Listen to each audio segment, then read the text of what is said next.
Paragraph अच्छी book का पढ़िए, डेफिनेटली जब वो आपके माइंड को वहाँ से रिलैक्सेशन मिलेगा। लेकिन हमारे पास काम भी नहीं होता, और काम ना होने के बावजूद भी हम कहते कि मेरे पास टाइम नहीं है। व्यस्त व्यक्ति अपने लिए, अपने परिवार के लिए और अपने दोस्तों के लिए समय निकाल सकता है। अस्त व्यस्त व्यक्ति ना अपने लिए टाइम निकाल पाता है, ना परिवार के लिए निकाल पाता है। अब आप ये देख लो कि आप व्यस्त हैं कि या आप अस्त व्यस्त हैं, तो उन दोनों चीज के बीच आपको सामंजस्य बैठाना है। स्वाध्याय करना है, किताबें पढ़ना है। ईश्वर प्राणी धनाद्वा, आप किसी भी ईश्वर को मानते हैं, कोई भी चीज है जिसको आप मानते हैं, कोई ना कोई तो चीज होगी, कोई एनर्जी होगी, कोई किसी को मानता होगा, उस पर आप समर्पित होकर के काम करिए। उसका समर्पण का मतलब ये होता है कि आप जो काम कर रहे हैं उसमें आपको समर्पित होना है, अच्छे से उस काम को करना है कि ये मैं ईश्वर को ध्यान में रखते हुए ये अच्छा काम कर रहा हूँ, कि उसमें कोई 100% दिए बगैर कोई दिक्कत ना बचे। तो इस तरह की चीजें जब हम अपने जीवन में लाते हैं तो हमें दुख कम होता है। फिर यहाँ से शुरुआत होती है जब आप मेडिटेशन की ओर जाते हैं। ऐसे सीधे आंख बंद करके बैठ जाओ तो आपको मेडिटेशन नहीं लग पाएगा। यहाँ से शुरुआत करिए, ये मूल है। जब तक हम मूल में नहीं जाएंगे योग के, तब तक नहीं होगा। हाथ पैर मोड़ने से मात्र योगा नहीं होता है, वो आपके शरीर को तो ठीक रख सकता है, लेकिन यदि आप मेंटली डिस्टर्ब है, शरीर तो आपने मजबूत बना लिया जिम विम कुछ करके ऐसा, लेकिन मेंटली डिस्टर्ब है तो क्या होगा? यहाँ से कोई तार हिल गया अपना, फिर क्या होने वाला है? फिर हम लोगों की बॉडी पर उसका इफेक्ट आएगा, बॉडी भी खराब होगी। और मेंटली डिस्टर्ब होने से, क्योंकि शरीर का स्वस्थ होने का मतलब आप अपने शरीर और अपने मन दोनों से मजबूत हो। शरीर के अंदर जब ब्लॉकेज आती है तो शारीरिक रोग होते हैं, और जब मन के अंदर ब्लॉकेज आते हैं तो मनोरोग होते हैं। मन में भी तो रोग होते हैं सर। हमारे शरीर में हमने कुछ खाया, बॉडी में कहीं जाके अटक गया, हो टॉक्सिन्स रुक जाते हैं बॉडी में, उसी के कारण हम लोग को रोग होता है। जैसे हार्ट में ब्लॉकेज आ गया, आपने सुना होगा कि उसको स्टेंट डले, हार्ट में ब्लॉकेज आया, ब्लड का सर्कुलेशन रुक गया, आप थोड़ा चल रहे हैं तो आपका सांस हाँप रहे हैं, आप काम की कैपेसिटी आपकी घट गई है। इसका मतलब क्या हुआ कि वहां पे ब्लॉकेज है, कोई टॉक्सिन रुक गया है, जिसके कारण आपकी बॉडी के अंदर रोग उत्पन्न हुआ है। उसके लिए आपको करना है आसनों का अभ्यास। योग आसन उसके लिए है। और मैंने हार्ट का एग्जांपल दिया है, आपके जॉइंट्स में कुछ ना कुछ रुक जाएगा, आप उसको मूवमेंट नहीं डालोगे उसके अंदर तो वो ब्लॉकेज हो जाएगी, तो फिर वहां पे जॉइंट्स पेन शुरू हो जाएगा आपको। ऐसे ही आपकी किडनी में प्रॉब्लम होती है, डायलिसिस पे बहुत लोग हैं आजकल, ब्लड को ठीक से प्यूरिफाई नहीं कर पा रही है हमारी किडनी, तो उसके लिए आपको उसको मजबूत बनाना पड़ेगा। वो योग आसनों में है। मैं अब आसनों की बात कर रहा हूँ, यम नियम की मैंने आपको बात बताई, अब आसन की बात मैं आपसे कर रहा हूँ। तो आसनों का जब आप अभ्यास करेंगे तो शरीर उससे मजबूत होगा। वहां से टॉक्सिन्स को निकालना है कि कैसे हम लोग टॉक्सिन्स को निकाल सकते हैं, ये बड़ा महत्वपूर्ण है। छोटी छोटी क्रियाएं करेंगे तो बड़े बड़े इंपैक्ट आएंगे, बड़े बड़े प्रभाव आएंगे।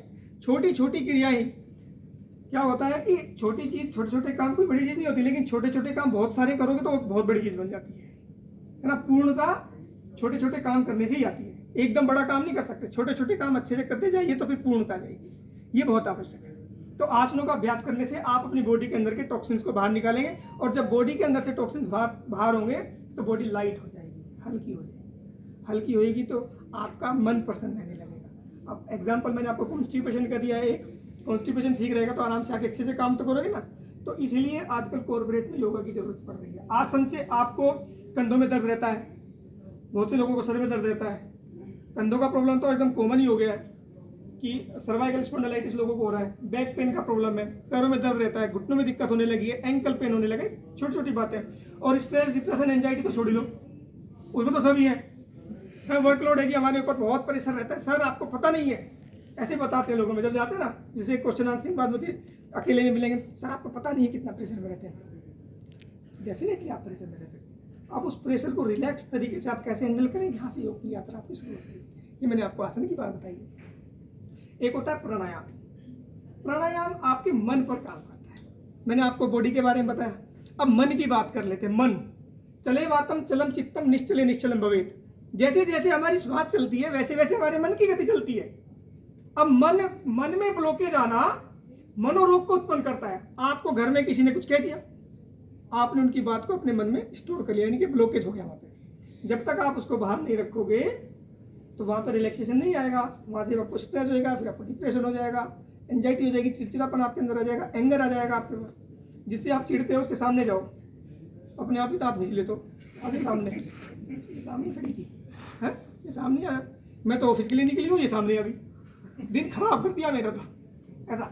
यानी हमारे मन में जो हम लोगों को कोई कुछ कह देता है तो हम उसको स्टोर कर लेते हैं, फिर वो बाद में ब्लॉकेज बनता है, फिर मनोरोग उत्पन्न होते हैं। और मनोरोगों का ट्रीटमेंट कोई टैबलेट नहीं है, ये बिजली के झटके दिए जाते हैं, उल्टे सीधे ट्रीटमेंट है। बिजली के झटके देखते हो, पागल हो जाता है कोई आदमी, उसको बिजली करंट लगाओ, ऐसे कोई ट्रीटमेंट ही नहीं है। किसी को गुस्सा आता है, गुस्से का कोई ट्रीटमेंट है? बोलो जी टैबलेट लो, खा लेना एक गोली सुबह शाम, आपका एंगर ठीक हो जाएगा। Is it possible?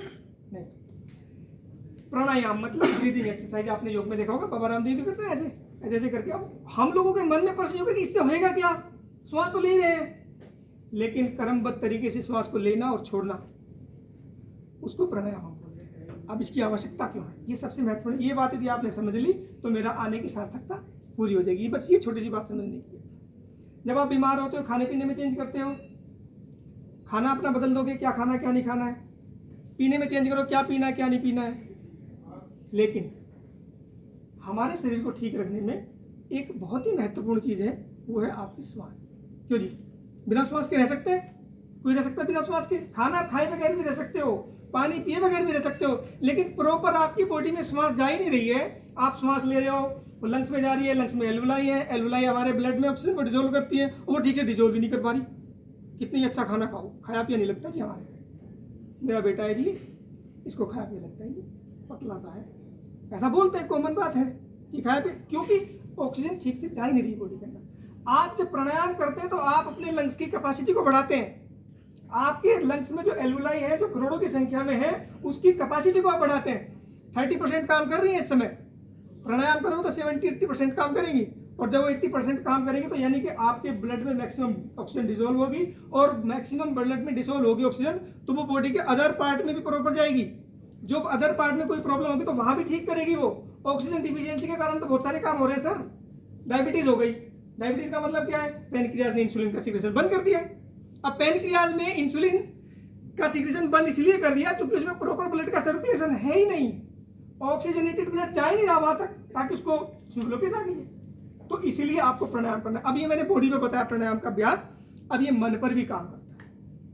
मन पे कैसे काम करता है? आपको गुस्सा आ गया किसी बात पे, आप बैठे हो बिल्कुल शांत रिलैक्स बैठे हो, आपको किसी बात पे गुस्सा आ गया तो क्या करोगे? लंबे लंबे सांस लोगे ना, यानी फिजिकली आपने कुछ नहीं किया, लेकिन आपका ब्रीथ रेट बढ़ गया।